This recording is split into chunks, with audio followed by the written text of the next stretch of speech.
उससे हमारा कहना है कि हमारे मोदी योगी और मेरे पुलिस डिपार्टमेंट और मेरे जो मीडिया वाले हमारे परसों से हमारे साथ हैं, उन लोगों की सहायता से हमारी आवाज उठी हुई और हमारे बच्चे को इंसाफ मिला, इसलिए सबको धन्यवाद। और हमारी जो 6 बंदे बचे हैं उनके 6 पे बुलडोजर चलना चाहिए। यहाँ किराए का हो, गांव में मकान हो तो गांव में बुलडोजर चलना चाहिए और 6 की मृत्यु होना चाहिए जैसे असद की हुई है। जैसे मेरे बच्चे को असद ने मेरा घर का चिराग छीना है ना, ऐसे ही सातों का सत्यानाश होना चाहिए। देखिए, हम लोगों की कल से ही मांग के हम लोगों को पूरी विश्वास था योगी जी की सरकार है और हमारे कैबिनेट मंत्री सुनील शर्मा जी का क्षेत्र है। यहाँ सिर्फ और सिर्फ न्याय होता है। कोई ऐसा भेड़िया अगर इस तरह की कांड कर दे और बच के निकल जाए, ये असंभव था। हम लोग को पूरा भरोसा था न्याय होगा। रात न्याय हुआ है, ऐसी हमारी मांग थी, ऐसा परिवार की भी मांग थी। परिवार को भी भरोसा है सरकार पे, हमारे मंत्री जी पे भरोसा है और रात न्याय हुआ है। आप सबने देखा भी, ये हमारी बुलडोजर एक्शन की भी मांग है। बहुत जल्द होगा, सब कुछ होगा। देखिए, कल ही घटना हुई है, परसों घटना हुई है, कल बच्चे की अर्थी यहाँ से उठी है और 24 घंटा भी नहीं लगा, न्याय हुआ। 3 गिरफ्तार, 1 ऊपर। तो जैसा हमारा योगी जी कहते हैं वैसा ही हुआ और परिवार को मिलने का समय भी मिल गया माननीय मुख्यमंत्री से। तो सब कुछ होगा। जो हम लोगों की मांग थी वो सारी मांगी सरकार द्वारा मान ली गई थी और ये सरकार न्याय ही करती है। ऊपर मोदी जी की सरकार है, नीचे योगी जी की सरकार और क्षेत्र माननीय कैबिनेट मंत्री सुनील शर्मा जी का है। यहाँ पे किसी के साथ कोई अन्याय नहीं होगा, वो पूर्ण न्याय होगा। भाई, सरकार से जो मांग थी एक माँ की, क्योंकि जिसका जाता उसने पता है, सबसे ज्यादा उसने पता होता भाई। उस माँ ने इंसाफ मिला कहीं ना कहीं और बाकी और भी अच्छा होगा। जो इसमें जो नाम दर्ज हैं मुकदमे में, जो एफआईआर में 5 नाम और हैं इसमें, जिसमें असद था जो मेन था, इसका एनकाउंटर हुआ। इसमें बाकी जो उनका भी एनकाउंटर, उनका घर पर बुलडोजर चले, ताकि और जो एक उदाहरण सेट हो कि जो इस देश के अंदर जो ये सपोले पनप रहे हैं, जिस तरीके से इनकी मानसिकता हो गई है कि इनके लिए संविधान कानून कुछ नहीं है। जब ये अपने पे आते हैं तो फिर एक सबको ताक पर रख देते हैं। इनके लिए सिर्फ एक आसमानी किताब है, वो कुरान। उसमें जो इन्हें पढ़ाया गया है, जो इन्हें सिखाया गया है, उसी पे कदम पे चल रहे हैं। और जिस तरीके से लगातार, चाहे वो दिल्ली में तरुण की हत्या हो, उससे पहले मंगोलपुरी में, और आज ये जो लड़का सूर्या मारा गया, तो यार मैं ये पूछना चाहता हूँ, देश के मुसलमान से पूछना चाहता हूँ कि भाई क्या ये सही था?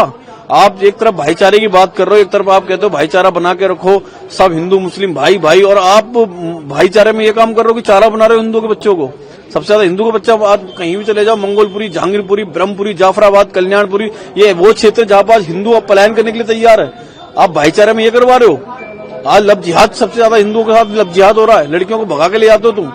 तो ये इस देश के जो मुसलमान हैं, ये कहीं ना कहीं ये गजबा हिंद करने के लिए तैयार है इस देश के अंदर, लेकिन ये हिंदू सोया पड़ा है। और सबसे स्थिति बुरी ये देखो कि आज हिंदू अपनी संख्या बढ़ाने के लिए तैयार नहीं है।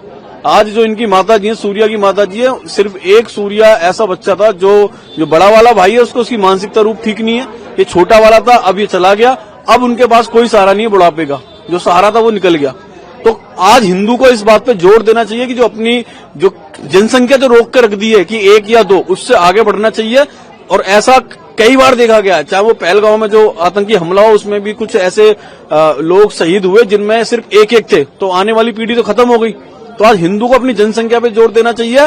और जो आज ये जो सरकार है, जो प्रेजेंट में उत्तर प्रदेश के अंदर सरकार है योगी महाराज जी की, कहीं ना कहीं आज उत्तर प्रदेश की जो जनता है उससे खुश है कि वो एक्शन का रिएक्शन देना जानते हैं। जिस तरीके से उन्होंने काम करा था उसी हिसाब से इनका काम हुआ है। और जो 5 बच्चे उन्हें 72 हुरों के पास इन्हें पहुंचा दिया है, क्योंकि इन्हें मदरसे से और मस्जिद से यही ट्रेनिंग दी जाती है कि भैया अगर आप इस तरीके से अल्लाह की इबादत पे चलोगे तो सीधा आप 72 हुरों के पास जाओगे। तो आप ऐसे ही काम करते रहो, बाकी योगी जी तुम्हें 72 के पास पहुंचाते रहेंगे, तुम अपना काम करते रहो। देखिएगा, उत्तर प्रदेश में किसी अपराधी के लिए कोई जगह नहीं है। जो अपराध करेगा उसको उसकी सजा मिलेगी। और सूर्या चौहान के हत्यारे अरशद ने पहले एक नाबालिग बच्चे की हत्या की, उसके बाद पुलिस पर हमला किया, तो निश्चित रूप से उसको उसका जवाब मिलना था। पुलिस अपनी कार्रवाई करेगी। अरे भाई, सरकार कानून से काम करती है, विधि सम्मत काम करती है, और वो तो किसी के किराए के मकान में किसी किराए पर रहता था।